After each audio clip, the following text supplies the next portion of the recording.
What's up, guys? Mason the Brock Henderson here, and this is Agents of S.H.I.E.L.D. Season 6, Episode 1, Missing Pieces. God, I've missed this show so much. I'm just excited to be getting back to it. It's been a while since I've watched this show. Um, and yeah, very interesting start to Season 6. I did hear that they started to, I guess, take a different route from the movies um, at some point, and it mainly started from you know Infinity War. So I'm kind of wondering if they're going to explain that at all. If they're going to talk about why it's different. I do remember them mentioning Thanos being on Earth, or at least his. I think they talked about his children being on Earth last season at one point. So I don't know. I'm kind of curious to find out why is it different. Why was there no snap, or was there a snap and they just haven't talked about it? Um, I don't know. They seem to be playing with the idea of different realities. So there's a chance that in this reality they did manage to stop Thanos, um, or something along those lines. I don't know. Or possibly whenever they jumped back in time and stopped, or I guess when Coulson died, and maybe that changed things. So now they're in a different reality now. I don't know. I'm gonna hold my hands up and say I don't know, and I have no real good theories aside from just possibility of different realities because they mentioned the term reality in this. So yeah, I'll think that that's possibly what they're telling us here. Um, but who knows for sure? But yeah, very interesting start though with all the different little story pieces. You know, you got Simmons with Daisy and Piper and David Davis. You've got all of them looking for Fitz in space. Simmons can definitely understand like where she's coming from, just because we've seen Fitz go to such lengths to try to get her back. Not surprising at all that Simmons is willing to do the exact same thing for Fitz, even at the cost of Daisy and Davis and Piper and kind of their mental health. So they're going even deeper. We saw Fitz at the end of the episode have no idea what's going on there. See him inject himself with something, and I don't know. I don't know exactly what he's doing, where he could possibly be, why he would be injecting himself with stuff. But they did mention something about the Confederacy, so I kind of hope we get a little bit more backstory about them being out in space and kind of what all happened and why they're being chased and what's going on. I don't know. Maybe it's because they're encroaching on some lines that they're not supposed to, but it definitely felt kind of Star Trekky at moments, which I didn't mind at all. Like I like the idea of them being out in space and constantly having to avoid like the Confederacy, and I don't know. It was an interesting setup, and I hope that they do take advantage of that. I kind of get the feeling that they're not going to be out there for the whole season. I assume that this first half of the season is going to be them searching for Fitz out in space and then them bringing him back. Meanwhile, whatever's going on Earth will be happening, and I assume it'll be.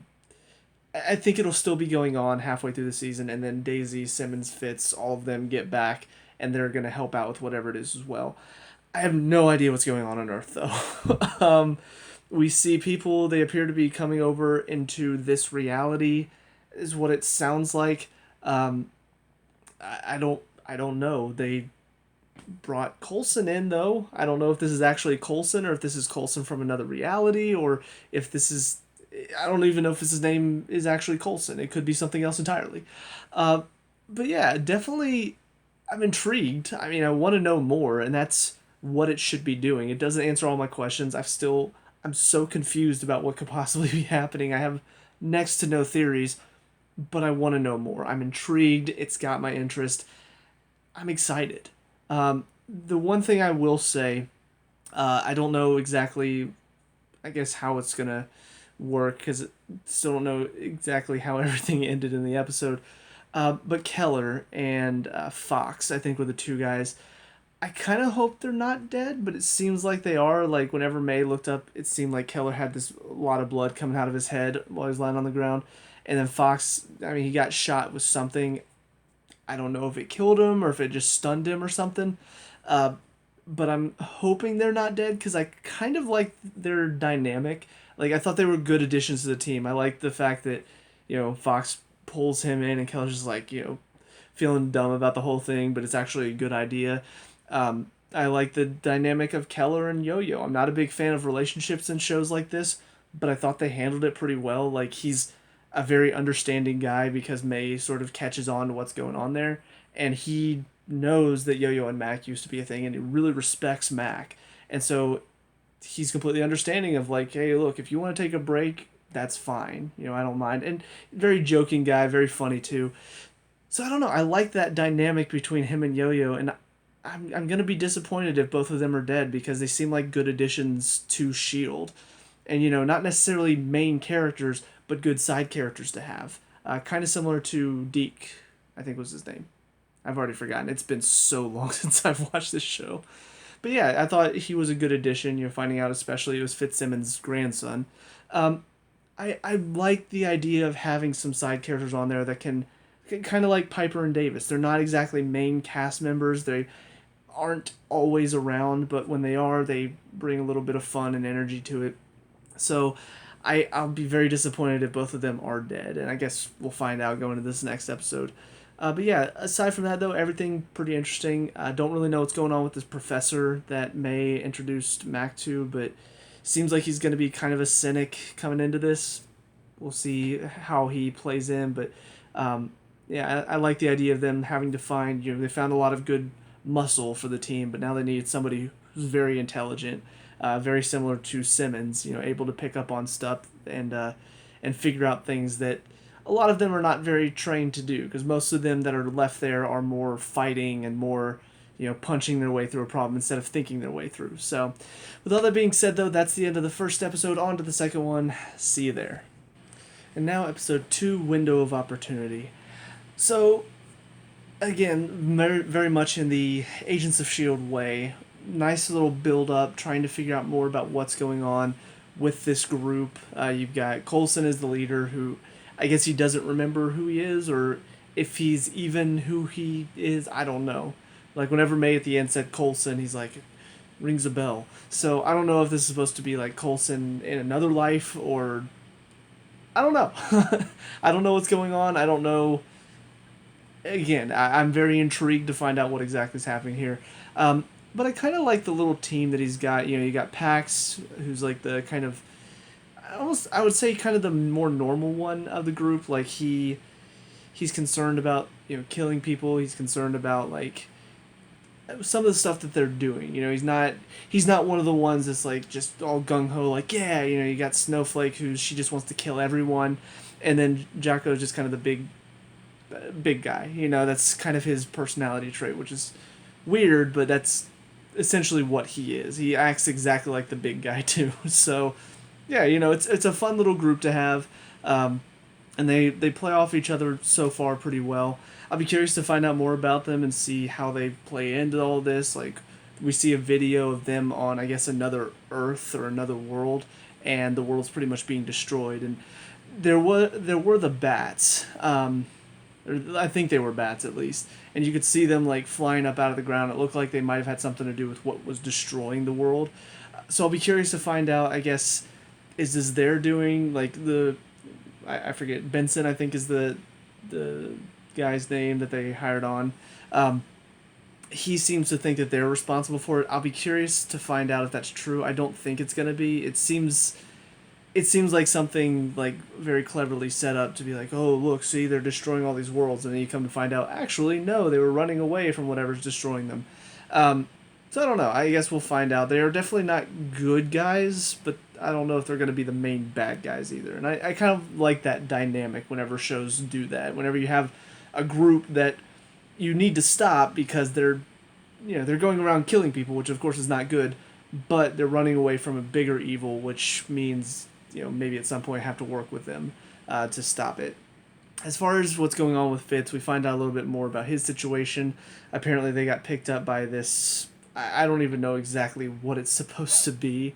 The guy who runs his name is the controller. I couldn't really grasp what exactly he was supposed to do. Like, I know he's in the business of, I guess, selling snails, it seems to be. Which, there are apparently some delicacies. So Fitz gets found out very early on that he's actually from Earth. And then they also find Enoch in the wall. And so then Fitz works to basically sabotage and get rid of the captain and save all of the crewmates that are about to get shot out the airlock. Which is kind of funny because these same crewmates are the ones that exposed him as a Terran from the beginning. So kind of ironic that they nearly got him killed and then he got them saved. But whatever the case, I will say not my favorite storyline whenever you have this near miss storyline that they've got going on now, because as soon as they'd make the decision to go to a different planet to help save these crew members, as soon as that happens, the portal opens up and out jumps the Zephyr. And sure enough, oh, just missed him, guys. We're so close.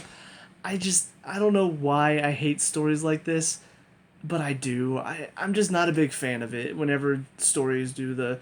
I'm trying to think of another good one, or another example, I guess. Because there are a bunch of stories like this. Like, oh, I guess Finding Nemo in a way. You know, you got that moment where they go to the dentist's office and then they see Nemo, and then Nemo eventually gets out of the office, and just as soon as, you know, Marlin and Dory swim by the area, he pops out of the drain. And it's just like those near miss moments where it's like, oh, just turn around, they're right there. Whenever shows and movies do that, for some reason it just irks me. Like, if they do it too much, especially, it really bugs me. Now, if this is the only time we have this near miss, I might let it slide. But if they keep doing this where they're like, oh, well, let's, I guess, go check at this place, and then as soon as they get there, Fitz and the Enoch have gone somewhere else to search for more parts, I don't know. I hope they don't stretch this out too long because, you know, as much as I like seeing them have to deal with this whole idea of searching for Fitz and Simmons kind of going a little bit crazy searching for him as well, I still am not a big fan of the search aspect. I would prefer, you know, search for a few episodes and then find him, but not necessarily a, you know, oh, almost found him and almost found him and almost found him and then we finally found him. So, whatever the case, I think that's about all for this episode. I, I, I guess the other thing I'd mentioned in the last episode, Fox and Keller, I was curious to see if we're going to see more of them. So Fox died, but Keller did not. So I guess we will see more of Keller and Yo-Yo, which again, I'm not that put off by it. Yeah, normally, again, the relationships in superhero shows are not normally handled well. Well, at least for CW shows, they're not. But in this case, I feel like this is a lot more natural. I feel like they're doing a good job of making them very likable. And I don't know. I like the whole situation. Max seems to know because he was like, I think Yo-Yo will be, you know, or not comforting, or Keller will be finding comfort in somebody else or something like that. And he said it in a way like he knows that Yo-Yo will be helping and talking to him, but I don't know. I guess we'll find out what exactly is going on there, if that's going to lead to anything or if that's just kind of a nice little side story they got going on. But yeah, all in all, I'm still very intrigued. I'm very interested to find out where this story is going. Not really any mistakes so far. Not really anything bad. Just all enjoyable. I love this show. I was excited to get back to it, so excited to see where it's going next. Anyway, on to the next episode. See you there. And now episode 3, Fear and Loathing on the Planet of Kitsan. So yeah, you know, obviously Fear and Loathing in Las Vegas, Fear and Loathing on the Planet of Kitsan, because that's essentially what it is. It's basically a planet of Las Vegas. So there were some good moments in this.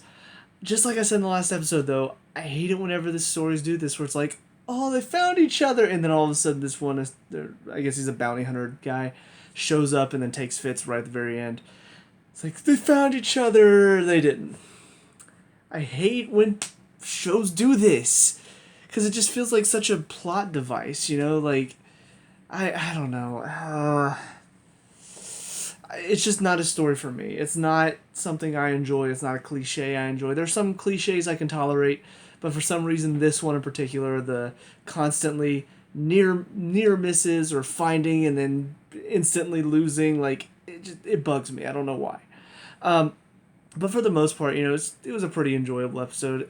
Really weird when they ate the puffs and then they started tripping because I guess for some reason the puffs do that to Terrans. Don't exactly know why. But I mean, there were some funny moments, seeing Davis trip out and have his moments on the ship, and Piper. He and Piper have a good little like. So they're almost like siblings, the way that they're kind of bickering and stuff. I enjoy it. So they had some funny moments. And then of course Daisy and Gemma both in the inside the casino type place, and they're tripping, and their moments are really funny. Um, but yeah, so overall, pretty straightforward. You got Fitz and Enoch in the casino trying to make money. Enoch gets played. He seems to be going through a bit of like a crisis right now, so I don't really know exactly what's going on with him. But he has a moment where he gets tricked by a guy, and he starts to question like people lying to him and stuff, and does he understand humanity? And then later on, he gets shut down by some other Chronicon. I don't exactly know what's going on with that. Like he gets shut down and rebooted, and for some reason, in his mind, that means that he's being rejected and he's forgotten who he is or something. I don't know. It just seems like he's going through a midlife crisis or something, and it doesn't really play into it much. It just means that he and Fitz can't just win a bunch of money. So in the end, I don't know exactly what happened, but all in all, it was an enjoyable episode. I was laughing. I was having a good time. It's just that last moment when Fitz and Simmons finally see each other again, and then he gets taken away. I'm just like, my God, stop, stop with this cliche. I hate this cliche. And then of course at the end we see something where Coulson and Jocko are standing outside. It looks like they're in the same place. I don't know if that's true. If it is, it's a little bit weird because like May found the truck. She knows where it is. So I'm assuming they went to a different location. And then if not, I'm going to need an explanation as to why May didn't go back to the truck again because she knows where they are. But anyways, we saw the gun that Coulson had, shoots it in the air, creates something like covering the area. I don't know exactly what's going on, but then he says, let's go make a mess. So who knows? I don't know what their plan is. I don't know what they are supposed to be doing. But yeah, I guess we'll find out more going forward. Still very intrigued as far as where the season is going to go. But I really, really hope that they don't do this thing continually where Gemma and Daisy nearly get to Fitz and then they don't. And then nearly get to Fitz and then they don't. And then they nearly get to Fitz and then they don't. But anyways, I think that's about all I can think of for this episode. So yeah, that's it for me. Let me know what you guys think down in the comment section below. What were your thoughts on these episodes? Let me know what we can talk about and discuss. All that good stuff. Leave a like and subscribe. Future Agents of S.H.I.E.L.D. reviews. And I'll see you guys in the next one. Peace out.